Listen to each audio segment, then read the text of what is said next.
ಇಷ್ಟೇ. ಅದೇನಪ್ಪಾ ಅಂತಂತಂದ್ರೆ ನಿಮ್ಮ ಕೈಲಾದಷ್ಟು ಸಹಾಯ ಈ ಚಾನಲ್ಗೆ ಮಾಡಿ ಹಾಗೂ ನಿಮ್ಮ ಧ್ವನಿಯನ್ನು ಕಾಪಾಡಿಕೊಳ್ಳಿ. ಯಾಕಂದ್ರೆ CAA NRC ಅವು ಇನ್ನೂ ಕಾನೂನು ಆಗಿಲ್ಲ ನಮ್ಮಲ್ಲೇ. ಹೌದು, ಹೊರಗಿಂದ ಬಂದವರು ಹೊರಗೆ ಹಾಕಬೇಕು, ಅತ್ಯಂತ ಯೋಗ್ಯವಾದ ವಿಷಯ, ಅದರಲ್ಲಿ ಎರಡು ಮಾತಿಲ್ಲ. ನಮ್ಮ ದೇಶದ ಸಿಟಿಜನ್ ಸಿಸ್ಟಮ್ ಅಂತ ಮಾಡಬೇಕು, ಎಲ್ಲ ಸರಿ ಅದ. ಆದ್ರೆ ಈ ಹಿಂದೆ 23ರಲ್ಲಿದ್ದಂತಹ ಮತದಾರರ ಪಟ್ಟಿಯಲ್ಲಿ ಅನೇಕರು ಡಿಡಕ್ಟ್ ಮಾಡಿ ಹೋಗ್ಬಿಟ್ಟದ.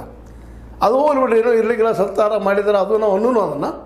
ಆದರೆ ಅದಕ್ಕೆ ಮುಖ್ಯಪ್ಪ ಅಂದರೆ ಒಂದೊಂದು ಮನೆಯಲ್ಲಿ ಲಿಸ್ಟ್ ಬಿಡುಗಡೆ ಲಿಸ್ಟ್ ಬಿಡುಗಡೆ ಮಾಡಿದ್ದಾರೆ. ಹೋಗಿ ನೀವು ಅವ್ರ ವೆಬ್ ಹೋಗಿ ನೋಡಿದ್ರೆ ಗೊತ್ತಾಗಿ ಬಿಡ್ತದೆ ನಿಮಗೆ. ಬಿಹಾರದ ತೆಗೆದು ನೋಡಿದ್ದಾರೆ ಮತದಾರ ಪಟ್ಟಿಯನ್ನು. ಒಂದೊಂದು ಮನೆಯಲ್ಲಿ 60-70 ಸಾವಿರ, ಇದು ಭಾಳ ಕಡಿಮೆ. 500 600 ಹೆಸರು ಬರ್ತಾ ಇದ್ದಾರೆ. ಇದರ ಅರ್ಥ ಏನು? ಸ್ವಚ್ಛ ಆಗಿದಾನ, ಅದು ಕ್ಲಿಯರ್ ಅದನ, ಇದು ಪ್ರಶ್ನೆ ಇವತ್ತು. ಹೀಗಾಗಿ ಇಲ್ಲಿ ನಾವು ಸಿವಿಲ್ ಸೊಸೈಟಿಗಳು ಕರ್ನಾಟಕದಲ್ಲಿ ನಿಧಾನಕ್ಕೆ ನಾವು ಹಂತವಾಗಿ SIR ಮಾಡ್ತೀವಿ, ಸಮಗ್ರ ಪರಿಷ್ಕರಣೆ ಮಾಡ್ತೀವಿ ಅಂತ ಶುರು ಮಾಡಿದ್ದಾರೆ ಇಲ್ಲಿ ನಮ್ಮ ಎಲೆಕ್ಷನ್ ಕಮಿಷನ್. ಅದಕ್ಕೆ ಇವತ್ತು ಜಾಗೃತಗೊಂಡಂಥ ಇಲ್ಲಿಯ ವಿಚಾರವಂತರು ನಮ್ಮ ರೈಟ್ ಕೈತಾರೆ ಎಲ್ಲರೂ ಏನಪ್ಪ ಅಂತಂದ್ರೆ ಇವರು ನಗರ ನಕ್ಸಲರು ಅಂತೇಳಿ. ವಿಚಾರವಾದಿಗಳು, ಪ್ರಶ್ನೆ ಮಾಡೋರು, ಚಿಂತನೆ ಮಾಡೋರು ಎಲ್ಲ ನಗರ ನಕ್ಸಲರು. ಯಾಕಂದರೆ ಇವ್ರು ತಪ್ಪುಗಳನ್ನು ಪ್ರಶ್ನೆ ಮಾಡ್ತಾರೆ, ಇವರು ಮೂಢನಂಬಿಕೆಗಳನ್ನು ಪ್ರಶ್ನೆ ಮಾಡ್ತಾರೆ, ಇವ್ರ ಸಂಪ್ರದಾಯಗಳನ್ನು ಪ್ರಶ್ನೆ ಮಾಡ್ತಾರೆ, ಇವರ ಏನಪ್ಪ ಅಂತಂದ್ರೆ ಅನೇಕ ವಿಷಯಗಳ ಬಗ್ಗೆ ಪ್ರಶ್ನೆ ಮಾಡ್ತಾರೆ.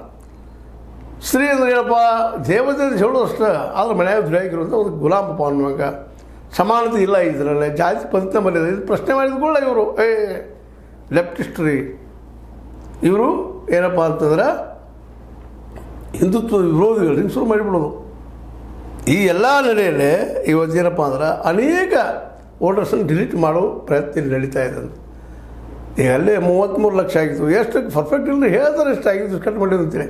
ಅದ್ರ ಒಳಗೆ ಇಂಥವೆಲ್ಲ ಇದ್ದಾವೆ. ಈಗಾಗಲೇ ಅದನ್ನು ಪುಣ್ಯ ಪ್ರಸನ್ನ ವಾಜಪೇಯಿ ಅವರು ತಮ್ಮ ಇದ್ರ ವಾಹಿನಿ ಮೂಲಕದೆಲ್ಲ ಪ್ರಚಾರ ಮಾಡಿದ್ದಾರೆ. ಅದನ್ನು ರೆಕಾರ್ಡ್ಸು ಬಿಡುಗಡೆ ಮಾಡಿದ್ದಾರೆ, ಕಾಂಗ್ರೆಸ್ಸಿಗರು ಬಿಡುಗಡೆ ಮಾಡಿದ್ದಾರೆ. ಅದನ್ನು ಹೋಗಿ ನೋಡಿದ್ರೆ ಅವ್ರ ಹೆಸರು ಹೋಗಿ ನೋಡಿದ್ರೆ ನೀವು ವೆಬ್ದಾಗ ಹೋಗಿ ನೋಡಿ ಸಿಗ್ತಾವೆ ನಿಮಗೆಲ್ಲ ಅವ್ರ ಹೆಸರುಗಳು ಎಷ್ಟೆಷ್ಟು ಅದಾರಪ್ಪ ಅಂತೀರಿ. ಅದೇ ರೀತಿ ಸ್ವತಃ ರಾಹುಲ್ ಅವರು ಕರ್ನಾಟಕದಲ್ಲೇ ತೋರಿಸಿದ್ರು 80-85 ಜನ ಒಂದೇ ಮನೆಯಲ್ಲಿದ್ದಂಥ ದಾಖಲೆಗಳು ಈಗಂತೂ ಸ್ಪಷ್ಟ ಅದ ಅದ್ರೊಳಗೆ. ಮತ್ತು ಇದು ಹೆಂಗೆ ಪರಿಷ್ಕೃತ ಹೆಂಗೆ ನೋಡ್ತಾ ಇದು SIR ಅಂತ ಹೆಂಗೆ ನೋಡಿದ್ದಕ್ಕೆ ಅನ್ನೋ ಇವತ್ತು ದೊಡ್ಡ ಪ್ರಶ್ನೆ ಇದೆ. ಅದಕ್ಕೆ ಇಲ್ಲಿಯ ಸಿವಿಲ್ ಸೊಸೈಟಿಗಳು ಅಂದರೆ ಅದು ನಾಗರಿಕ ಸಮಾಜಗಳು, ಸಂಸ್ಥೆಗಳು, ಸಂಘಟನೆಗಳು ಇದ್ರ